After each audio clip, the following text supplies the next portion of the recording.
Hello Fiends and Collectors, this is me, Daniel East 1000, back again with another Star Wars The Black Series figure review. Today we're going to be having a look at the Mandalorian and Grogu Deluxe pack that has just recently hit UK shores. Kind of convenient that, just because the recent episode of The Book of Boba Fett. Tiny spoiler there. Up. Nonetheless, here we have the packaging, of which we'll have a look at first, then the figures themselves. As you can see, it's that bevel edge style of packaging that we've all come to know and love, with that front window display there, so you can see all the accessories and the figure. Star Wars at the Black Series at the top, and the Mandalorian and Grogu with the media that they're from, Star Wars The Mandalorian, the colour block that runs all the way around the side of that packaging, and you've got a nice picture of the two characters there. You've also got the mud horn in the back, and on the back of the packaging you've got a bit of a bio on the two characters. Lovely artwork again, Star Wars Black Series, the number that the figure is, and a ton of legal garb. On the side, not really much going on there. At the bottom, more legal garb, and at the top, well, just a bit of a open window so light can get through, so you can see that figgy. That's the packaging out the way and done with. Let's take a look at the figures themselves. So here we have the Mandalorian and Grogu, and this is a very scene specific figgy, to be honest with you. So first things first, I think we'll have a look at the Mandalorian, just because he's the main meat and potatoes of this set, as they say. So this guy is absolutely lathered in mud.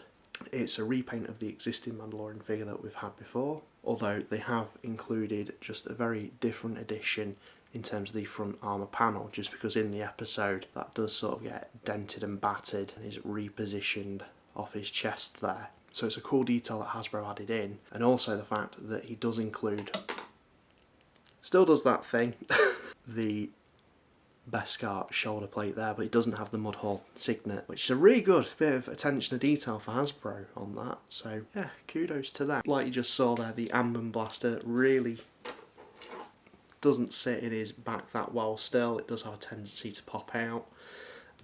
Oh no! And now he's dropped the egg. It's going well, guys, going well. But yeah, there's not too much to really sing home about. It's just the fact that this one is the standard version of it, just lathered with mud and with the new little additions. But if we look at the helmet, I really love the mud splatter they've put onto that. I love the coloration. It's just so scene specific, and we don't really see Hasbro do that too much with characters all that often. I'll just give you a little look round. I have a feeling the cape might be different. I've not got another Mandalorian figure to hand just to compare that, but something does feel slightly different. I could be wrong. I do know though that they've put some different coloration on that, just some patches where the mud hasn't caught onto it. The only other thing I think I should mention, if I just remove some of these accessories out of his hand, the back they've left clean, so yeah, doesn't quite match up well with the rest of the figure. It would have been nice if they did put a coloration on that, but for the most part it's going to be hidden by his cloak and the Amber Blaster. I think the weathering just feels really quite authentic, and I just hope they release the Mudhorn to go with this guy, but I'm not too sure that will happen. We shall see though, we shall see. But to get a Muddy Mando, it's an interesting addition to your collection. It's another bloody Mandalorian to add as well. I've lost count of how many we've had. In terms of his articulation, if we just run through that, he has a ball jointed head and ball hinge, so he can look really far up, really far down. He has butterfly joints in the shoulders and a ball joint there as well. Ball jointed elbows, ball jointed wrists, wrist swivels for some reason, ball jointed torso, ball jointed hips, double hinged knees, and ball jointed ankles with the rocker joints. So you can get this guy in some really, really good dynamic fighting poses. So in terms of accessories, he comes with his standard blaster, of which does slot into his holster in there. Does sit rather snugly. He also comes with his Amber Blaster, of which you can display on his back, but he does hold that relatively well, and you can get that posed up quite nicely. Additionally, he comes with the egg, or suga,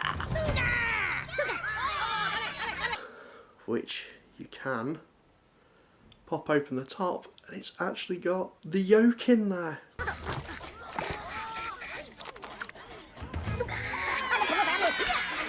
But it comes with that, which is the reason why he goes into the Mudhorn's den. And then, last but not least, and this is kind of like a figure in its own right, you've got the child finally in his first few episodes space crib from Mandalorian Season 1. I don't know why it's taken them so long to produce this. This could have just been a figure on its own, in its own packaging. I mean, we got the Beskar version first, which I'm kind of not sure why that's the case. To me, this one's the more iconic space crib, but whatever. Hasbro's weird decisions. It could have been an embargo, I don't know, but we finally got one. For some reason, it doesn't come with a lid though. It's just like this. You can take Grogu out of there.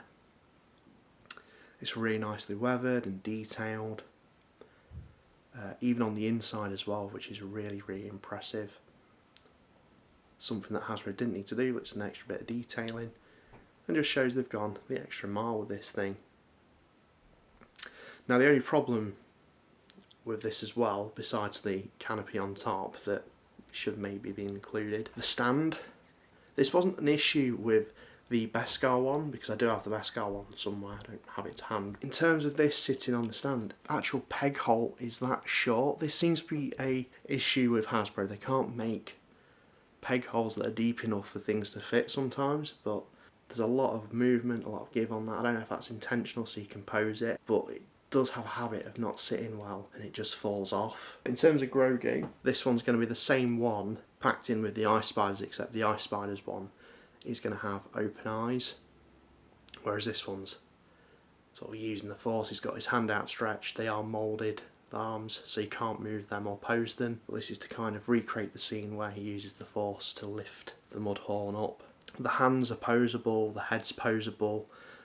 It's more of like a swivel on the head, and the hands are on little ball joints.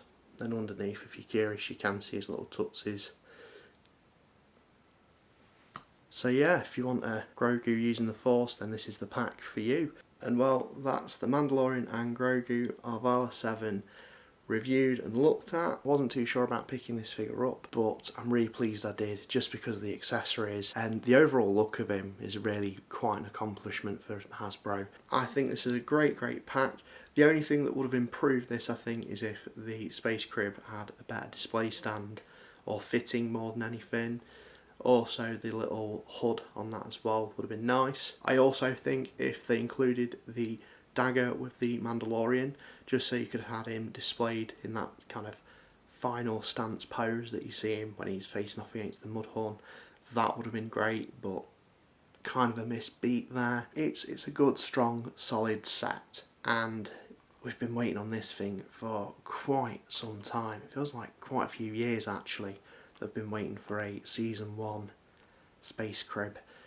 But finally we have it. I certainly recommend it, particularly just because it is so scene specific. We've not really seen scene specific stuff in quite some time. So big thumbs up to Hasbro for that. It might not be for everyone, but for those collectors looking for certain accessories more than anything, because that was the biggest selling point for me, I highly recommend this set.